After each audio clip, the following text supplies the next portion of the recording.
Welcome back to your favorite comedy finance channel. Don't forget to like, share, subscribe. So, I wanted to give you guys just like a quick update on where I'm at, how I'm feeling, stuff like that.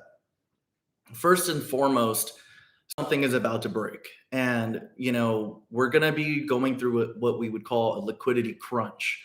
So, if you take a look at the reverse repo market, we're sub 100 billion now. And because of that, we need to be a little bit more prepared in what's going to happen going forward from here. Unemployment is at 4%. The last time we were at 4% was COVID. COVID, we had 4.4% unemployment. Now, the unemployment rate is probably a lot higher than this, but the fact that we have something close to COVID levels, we have a reverse repo market about to hit zero. Okay, this is where something breaks. Okay, does that mean that the market's going to crash hard enough for you to be stable right now and then get back in?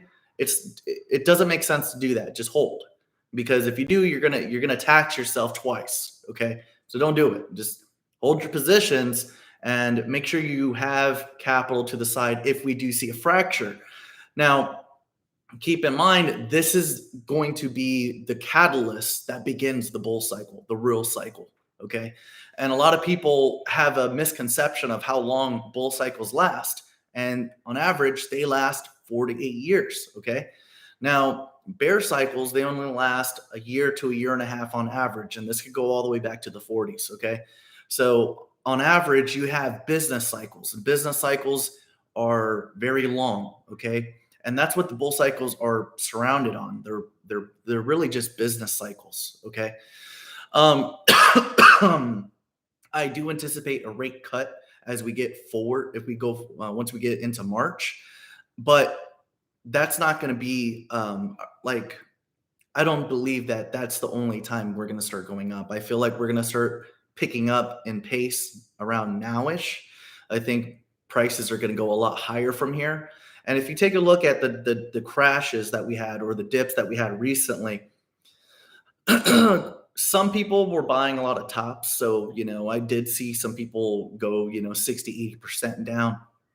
But, here at MYC, we're still above. We're still above our entries. And that's the point. Being above your entry, being X's above your entry, you not having to move around, me not calling a pick every week, and you don't have to readjust your portfolio. Because the problem with, let's say if I was constantly making a call every week or something like that, you guys are constantly taxing yourselves every week, so you're going to get rinsed. You're either getting rinsed by the influencer, or you're getting rinsed by taxes later. You want to get into these picks that are more like you have high conviction, and you're going to stick to those picks, and you're going to stick to those picks for the next year and a half. Okay. And for the longest, I've been anticipating this bull cycle would last until 2026. And it's looking like that's what's going to happen. The crypto case study, or the crypto work group, okay, that is going to make a report, and that report is going to be given to Trump. Okay. But that report's not going to get to Trump until 6 months from now. Well, 5 months from now. Okay. At that point, the report needs to turn into a proposal, into a bill, and who knows how fast that's going to really happen. So I'm still anticipating that we're not going to really get institutional or government funding, the way we see it, or like the way we want to see it, whether it be from banks or other capital groups. That's probably going to come as we get closer to fall, I would say. But right now, what we're going to experience is growth via inflation. Okay. Because once something breaks, and now that we're going in, like right now, we're in recession. That's what's happening now. We're in recession. So as the recession continues from here, the dollar is going to start dwindling in buying power as we move forward. So keep in mind that the growth that you guys have heard about, the growth that you guys experienced, okay, that is inflation driven. Okay. It's not necessarily just people buying it. Okay. A lot of people have a misconception of what a bull cycle is because they only experienced one half cycle from 2020 to 2022. And that was abnormal circumstances because we printed 2 trillion out of nowhere. So it was very high inflation very fast, money velocity very fast. I mean, think about it. This is why they kept people inside their houses not spending money, People were saving money, and money velocity went down.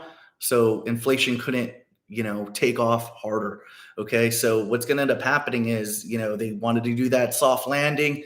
They started hiking rates, and then goes back to normal. So now we're in a normal business cycle, a normal bull cycle. Okay. So that's why it's lasting longer. That's why the wait is a little bit longer. And granted, we've made quite a bit of money, up to this point, but there's still a lot more money to be made. I think we've only made 25% of the money that we can make. Okay. So for those of you that have worked with me, a lot of you are sitting in millions, maybe hundreds of thousands. Some of you, 10, 50 or whatever, you just started. Keep in mind, we've only experienced 25% of what the growth will be. Inflation hasn't impacted asset prices. Institutional or government investing has not hit the crypto market yet. So a lot of this stuff is what's going to drive the rest of the 75% in growth that we're looking for. So keep that in mind as we get closer to the end of the year.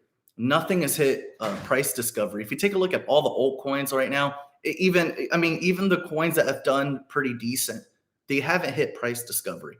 Even the mainstream picks, or you take a look at ArcBlock or Ondo or, any of these other companies that are doing, they hit their 100